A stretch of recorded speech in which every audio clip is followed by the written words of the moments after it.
You're listening to the Brave Parent Podcast. I'm your host, Dr. Susan Maples.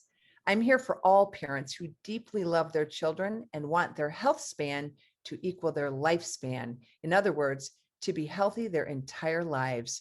If that's you, tune in. In every episode, we're grappling with contemporary issues that affect every child every day in areas that your doctors either don't know or don't have time to tell you. It's your time to be brave. Hi, everyone. It's Dr. Susan Maples back for another podcast with my friend and co-host, Lauren Eckert. And this is a Brave Parent Podcast. And today we're talking about sleep and sleep-related breathing disorders and sleep hygiene. I laugh because I even wrote this in one of the pull quotes that says, when I look back on my college years, my mantra was sleep is overrated. We'll sleep when we die. And now I realize it should have had a few more words like, we'll sleep when we die and we'll surely die sooner if we don't sleep. And that is the truth. And it's not just about the amount of sleep, but the quality of sleep. And so from the work that I do, I recognize that we're a sleep deprived nation. And even now when we're sitting here on top of the school shooting, the horrific school shooting in Texas this week, I am just, I can't help but wonder about sleep, because this, on the cover of Time magazine and Newsweek and all of these, they've had sleep deprived nation, how much of our violence is being contributed to by that. And so I worry, I think about it, but I also think about it in 100,000 different ways, because it's physiologically, mentally, social, emotionally, cognitively, all of that is just really dangerous for us to lose the replenishing nature of sleep. It's when all of our cells rest, replenish, the digestive system gets a rest, we get a tremendous amount of cognitive benefit. All the microglial cells and the lymphatic system that cleans up the brain all functions. Without it, we end up a bit of a mess. And in a culture right now that is incredibly tolerant of sleep deprivation, we just continue to throw drugs at it, putting caffeine into everything. And using Adderall and Ritalin and these stimulating drugs like they're nothing. And I am really, really disturbed about that. Let's take it to like kind of more the foundational period for those who maybe have not really thought about, the impacts of sleep. And, I think I might say this about every chapter of the book, but this one was really fascinating to me because a lot of times I feel like you think about, like, for example, when you're like, could sleep cause, like a lack of sleep cause all of this violence? Yeah. And I feel like for most people, it's going like, really could, like, losing hours of sleep a night really cause someone to do something like that? But it goes so much deeper than just simply a lack of not sleeping, being grumpy, right? One day, taking things a little too, it goes so much deeper than that. And in your book, in this chapter, you brought up so many things that I had never thought about being connected before. And so, like what, Warren? well, the ADHD portion for one, being related to sleep, and talk about exactly, that's perfect. Because ADHD is a big question. Maybe my child has ADHD. He's not staying focused. He can't learn well in school. He's having some emotional outbreaks. There's all of the symptoms that come up for diagnosing this ADHD syndrome are the same exact symptoms of sleep deprivation. So it makes perfect sense that 37% of the time we get it wrong. And it may be even higher than that. That's just what the literature suggests. 37% of the time, it's not ADHD. It's not a brain problem. It's a sleep deprivation problem, which it ends up to be a brain problem. But how do we handle ADHD? We give them mind focusing drugs. What are those drugs? Stimulants. What do stimulants do? They rob your child of sleep, the very cause of 37% of these misdiagnoses. Do you see how dangerous that is? Yeah, it's terrifying. But I think something that's important to bring up, and I want to dive into ADHD even more, but Susan, like, I put my kids to bed by 7:30. They wake up at 6:30. They sleep fine. They're going to be fine. Can we talk about how we might not always know if our kids are actually sleeping the way they should be sleeping? I actually separated breathe and sleep in this book into two distinct chapters. Most of dentistry and medicine look at sleep related breathing disorders as an airway disorder. In other words, even the words obstructive sleep apnea. Obstructive apnea, apnea meaning no breath, we stop breathing, and we measure that through how many times an hour we stop breathing for 10 seconds or more. Obstructive meaning there's an obstruction. Apnea meaning it causes us to stop breathing, obviously interrupts our sleep, because during the day we're able to hold our airway open, but during REM stage sleep, when all of our muscles are paralyzed and we can't move, by the way, it's perfect that we can't move, because that's when we dream and we can't act out our dreams, which is a really good thing. But you see how an airway disorder shows up during sleep because of that paralysis of the muscles, and now you're having more of these episodes. But the airway disorder was there. It's a developmental issue for many, many people. And that's why we separated it into airway or breathing problems versus sleep. Sleep has a whole bunch of other issues. And that's why I want to bring it up for those who did not catch the breathing episode before. It's a great one to go back and establish that foundation coming into potentially why your child is not sleeping the way you would assume that they would, just because they're laying in bed, they look like they're sleeping, and how that can then really impact, like you said, the behaviors and everything else we'll talk about today. Yep. And it's interesting because we're born healthy sleepers generally. And how, well, I mean, babies wake up to eat until they have about an average of 11 pounds of body fat on them to sustain them through the night. Like they have to have a certain amount of body fat to be able to call up some calories to keep them satisfied, right? Once they start sleeping through the night, we should have pretty good sleepers. But there are babies who don't sleep well from the start. Of course. What is that about? Is it an airway disorder we missed? Where are we? And so we start with normal, healthy sleep and breathing, and we progress. And this progressive nature of sleep related breathing disorders is a real issue. And My 4-year-old Susan, I mean, prime example of that. Ever since he was a baby, he would barely sleep. And we were always like, what's wrong? What's wrong? What's wrong? Well, he's 4 now. You came in my life last year, and I just learned about the airway health and could recognize that in him as a 3/4-year-old. And it all makes sense going way back to the time that he was an infant. And as a 4-year-old, is he still bedwetting? No.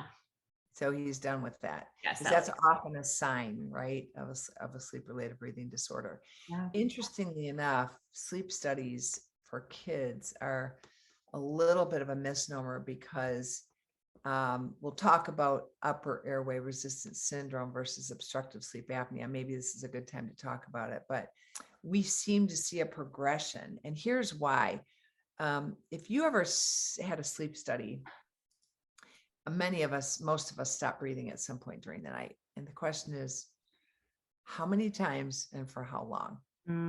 Because when you stop breathing, you get what we call hypoxic. You get a definite drop in oxygen, right? And a buildup of CO2. And that can be dangerous both for the brain, because everything needs oxygen. You get brain deterioration from oxygen deprivation. That makes sense, right? And so when we get a sleep test, we measure this arbitrary amount of time, 10 seconds. 10 seconds. You have to stop breathing for 10 seconds for it to be measured as an event. And if your blood oxygen drops down a certain level, let's say you stop breathing for a lot longer than 10 seconds, now your blood oxygen really drops way down. So we take a look at those two numbers to come up with a score called an apneic-hypopneic index, right? And then when kids, let's say that there's a whole group of what we call young, fit females like you, Lauren. If you were waking up tired every day, like, I don't get it. I sleep 7 to 8 hours, but I can't stand getting up in the morning. And I could literally stop at a red light and feel like I could sleep. And all day long, I'm grouchy and feel short with people. And I mean, I feel sleep deprived, but I'm getting 7 to 8 hours of sleep. There's something called, and you go in for a sleep test and it shows out you don't have obstructive sleep apnea, or it's very mild. You may have something called upper airway resistance syndrome, where you stop breathing, let's say for 5, 6 seconds, and you have an effort to breathe. Your brain makes an effort to breathe, to offload the CO2 and take in oxygen. Instead of staying without breath, you literally get a breath, but it brings you back up to conscious levels of sleep. So sleep goes into deeper stages, right? It's in the deep stages of sleeping that we rest and repair, where all the function to restore our bodies and our brains take place. But if you're constantly slipping off into these little tiny apneic events that don't measure on a sleep test, and then you have an effort to breathe and you breathe, you just rob yourself from the sleep itself. So it's not the hypoxia, the lack of oxygen, that's making you brain foggy. It's the fact that you never got real sleep. Yeah. We need deep, restful sleep. Yeah. And that can be a real problem. And what I believe is that we haven't done enough research to really show this, but I believe we're going to see lots and lots of UARS in kids when we're able to measure it. Unfortunately, we don't have great ways to measure UARS at this point. We can swallow a little pleural, interpleural, like pressure gauge, or we can have a sleep technician watch and measure how long you're stopping sleeping, but we don't have the gadgets and the machinery to really adequately diagnose it. UARS, upper airway resistance syndrome. And what if we did? What if we diagnosed all these kids with upper airway resistance syndrome? Well, the solution for that in adults still today is probably a CPAP or a mandibular advancement appliance. And neither one of those are indicated for kids. So we have a whole host of problems with kids with syndrome like Down syndrome and other developmental issues that have literally obstructive sleep apnea and other sleep related breathing disorders. How do we help these kids? A CPAP pushes on the face and thwarts the facial development, which is, we know isn't good from chapter Breathe. Mandibular advancement appliances, while they're growing, isn't a great way to do it either. The appliances that open the airway. So we have a lot of issues there. So it's a problem. Yeah.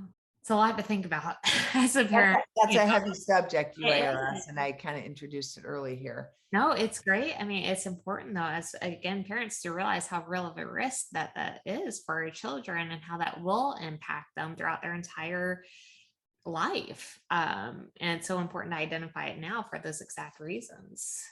Let's talk about the very frustrating way that Western medicine, our medical model, treats all of this, which is to just pump people up. You know how many people, first of all, when I'm sitting in audiences and I ask people to like stand and I start to take people down, like I want to really address our health, right? And I want to say, like, how many of you drink, if you don't drink 6 to 8 glasses of water a day, sit down. If you don't floss your teeth, sit down. If you don't wear your safety belt, sit down. If you're not exercising 5 days a week minimum for 30 minutes or less. Now, by now, most people are sitting, but I will say I have to sneak sleep in there. If you're not sleeping 7 to 8 hours a day as an adult, you're not healthy.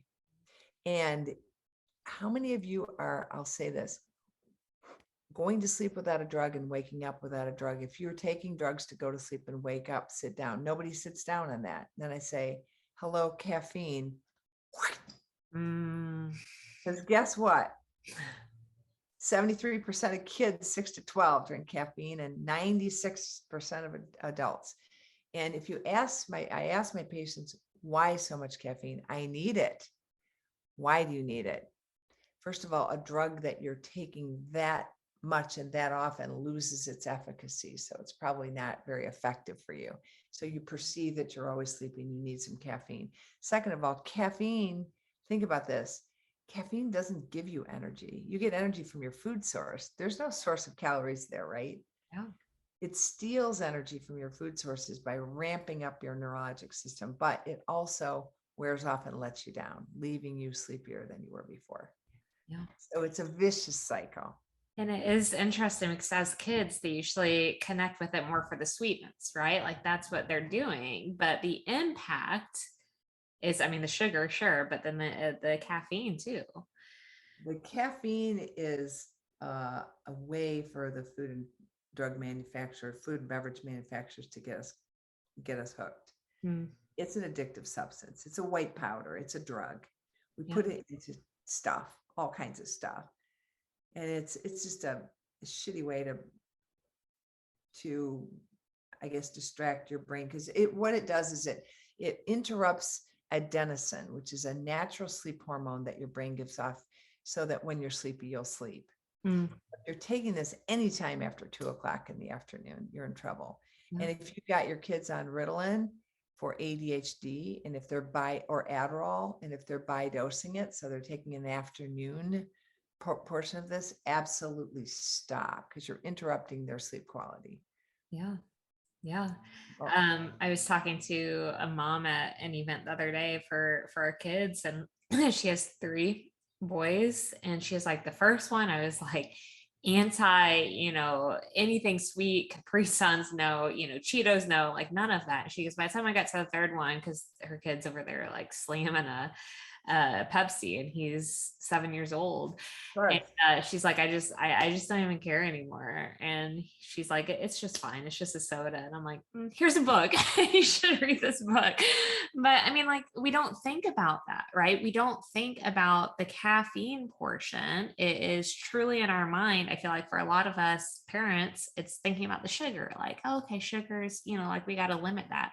No, the caffeine is important to recognize as well for that And reason. the messages we give our kids: don't talk to me before my cup of coffee in the morning. In other words, I need some drugs before we talk. Mm-hmm. Like that, That's that's, here. you got little addicts in training, right? They're mimics. We're teaching them how to behave. Yeah. So it's a real problem. Yeah. And like you said, when it comes to like sleep, especially like knowing that is actually like an interruption to our sleep, and not an aid for it. That's right. I That's think right. it's really important. The other thing that I know we talked about related to sleep too is, for my kids, like we get ready for bed, right? And I'm like, okay, empty your bladders. Like, I don't want you waking up in the middle of the night, like empty your bladders. And they resist it so much, but they usually do it. There's usually a lot there, right? Right before bed. But I don't want them getting up just to use the bathroom if they don't have to, if they could potentially be proactive.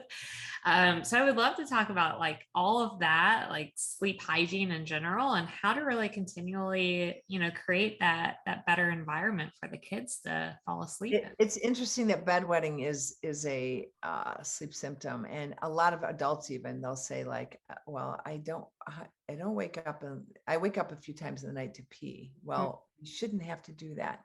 Our body gives us a natural antidiuretic hormone. Mm-hmm.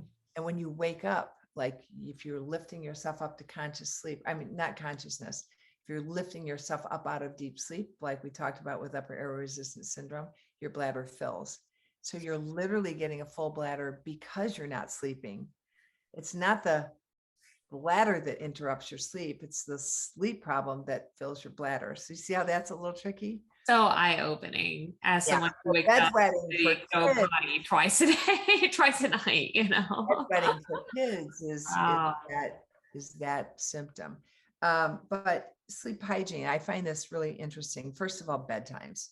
I Yeah. mean, I know as a mom, a working mom comes home, wants to put on a nice meal instead of just heating up a microwaved meal or ordering a pizza, right?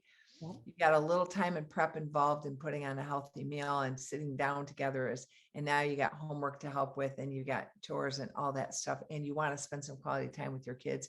And so what do?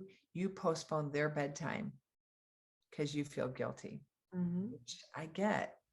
It's how we spend time with our kids. If that's the only time of day you have to be with your kids, that's when we do it, and we rob them of sleep. So I think setting bedtimes that are individual for kids, because I have in the book like how much time does your child need to sleep, but Yeah. it's not every child that needs the same amount of sleep. When one of your kids needs more sleep, Mhm. and they actually start to like sleep because they feel better, Mhm. right?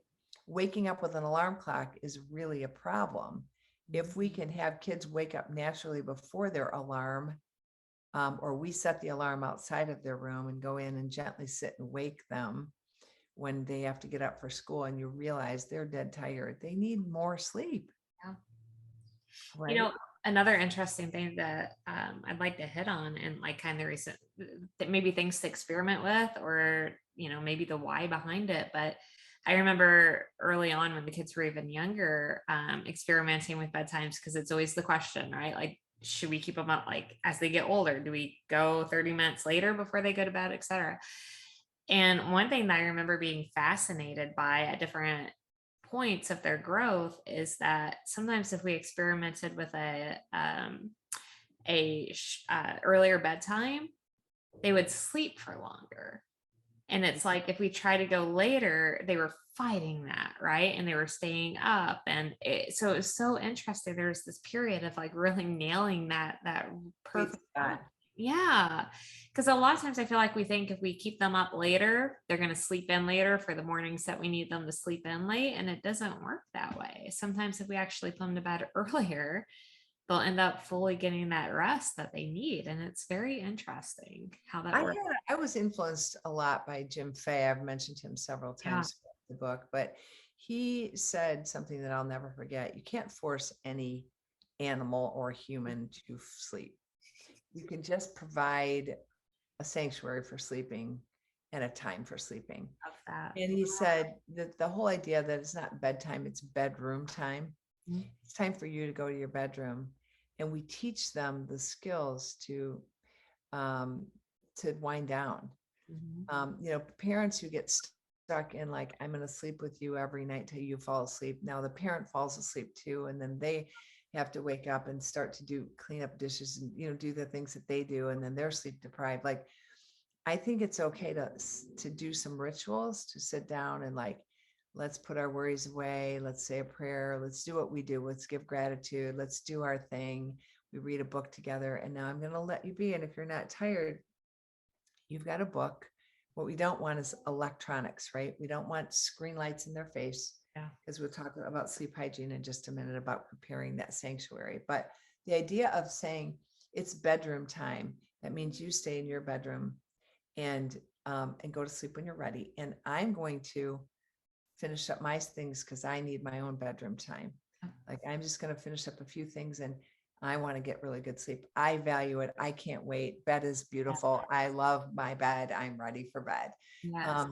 And you love yours. And we're going to have some bedroom time, and then you'll fall asleep when you're ready. And by providing an earlier bedroom time, you're going to get more sleep. There's no question about it. I mean, when we wind down and the lights are low and you're in a prone position and you're reading, what do? You go, we do. Yeah, But absolutely. obviously, they could become overstimulated by a book that they're reading. But I mean, I love books, and you do too. So I think it's a good time for them Yeah. to have a very dim book light if they need it. We're talking about adolescents and teenagers, but I mean, little kids, My kids. yeah, they might have stuffed animals. Tell your animal a bedtime story. Tell them to go to sleep too. Like, little things that kids do that they can then create a time where they're quiet and sleepy.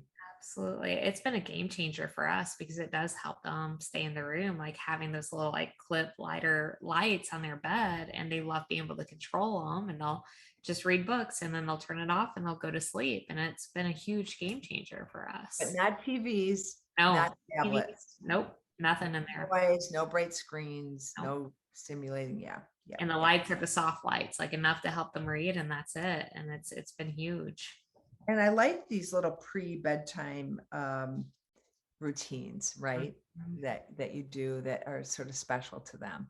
But getting into the habit of sleeping with them until they're asleep, it doesn't give them the experience that they can fall asleep on their own either. Yeah. Need you in my bed for me to fall asleep, which is not true, Yes. right? So we need to be able to regulate that a little bit. I just want to say real quick on a note, because again, I know like bedtime can be super hectic for a lot of parents at the same time. It's not just always this nice wind down period.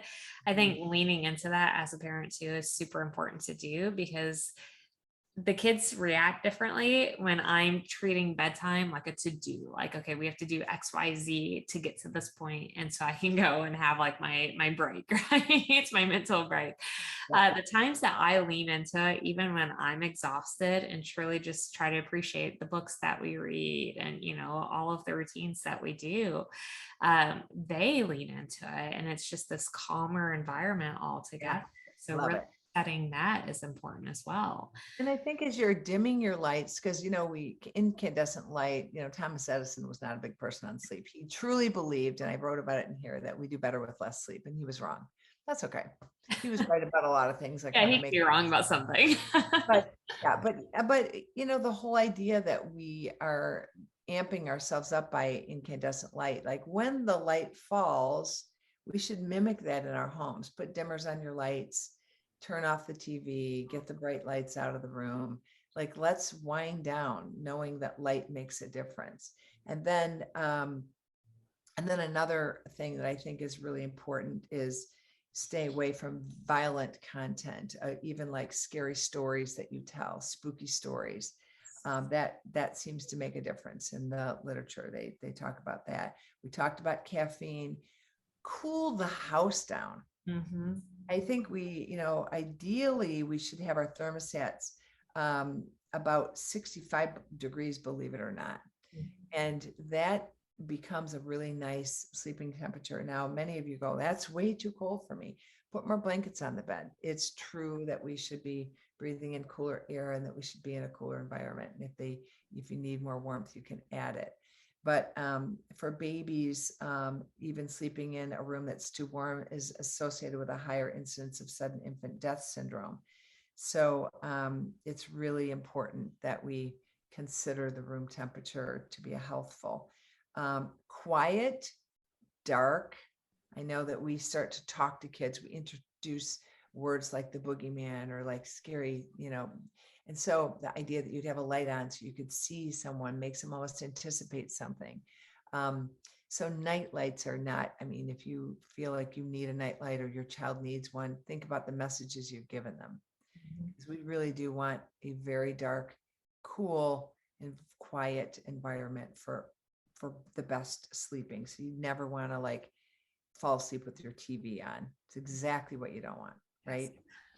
And then one of the things that I think that is important to talk about, we're going to talk about this in probably our very next podcast, which is exercise, right?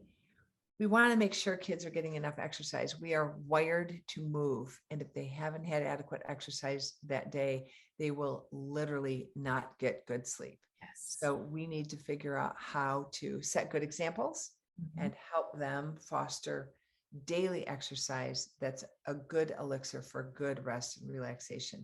And absolutely, we're going to talk about that in more detail at a whole other podcast. And I think for me, like I relax, right? If I take a walk, and I've realized by walking the dog with the kids and not waiting until after they go to bed, it makes a difference. Like they love it, they relax, and it's it's perfect to lean into that. So I love it.